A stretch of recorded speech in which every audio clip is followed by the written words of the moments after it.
Welcome to Central News. I'm Hilary Entwistle.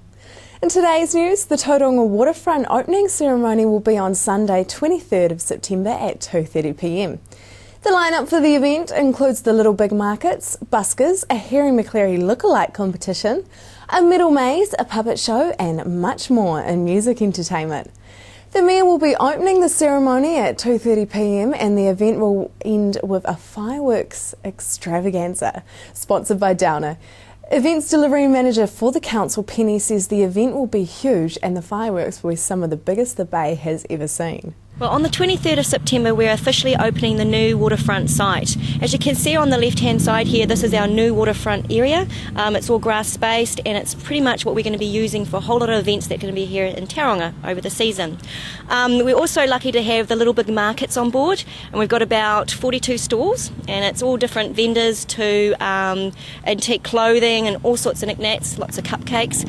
And we've also got ANZ on board, which has been fantastic, and they've got the ANZ Olympic ambassadors, so they'll be coming down to get photo opportunities, and it's the gold medalists, the rowing team, Hamish Bond and Eric Murray, so they'll be down here on the site. A Tauranga local has formed a liaison with the Papamoa College Parents and Friends Support Group to host an evening program to talk with parents about drug and alcohol abuse.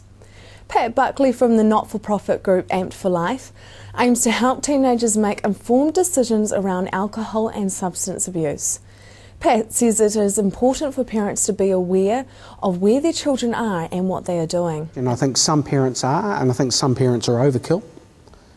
I come from the premise I'd rather be a little bit more cautious. I can always relax boundaries.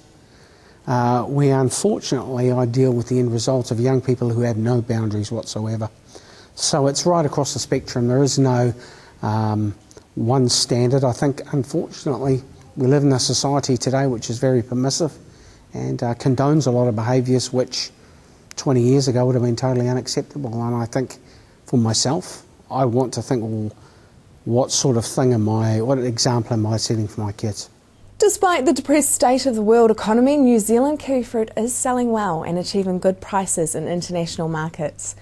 Simon Limmer, General Manager of Grower and Government Relations for Zespri, says despite the headwinds of the global financial crisis and the foreign exchange, performance in the markets is promising. Volumes of the Gold Hort 16A fruit are down due to the impacts of the vine disease PSAV, but Simon says marketers are pushing to keep prices up, which has slowed sales slightly. However, that is not of concern as fruit quality and taste is good, and he is confident of a clean exit from the market at the end of the selling season.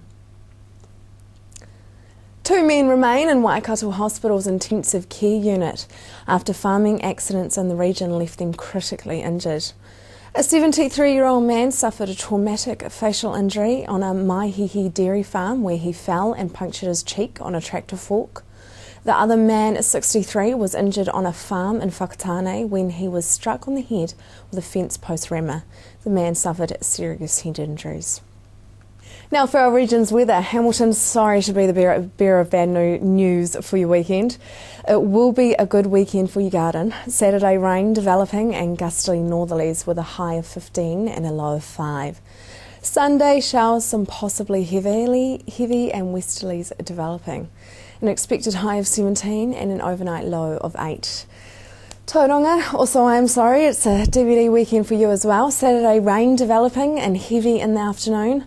A high of 16 and a low of 7 are expected. Sunday looks a little better with the showers and the northerlies dying out as the day progresses. Your high is 17 and a low of 9. Stay tuned as after the break we hear about the Home and Leisure Expo.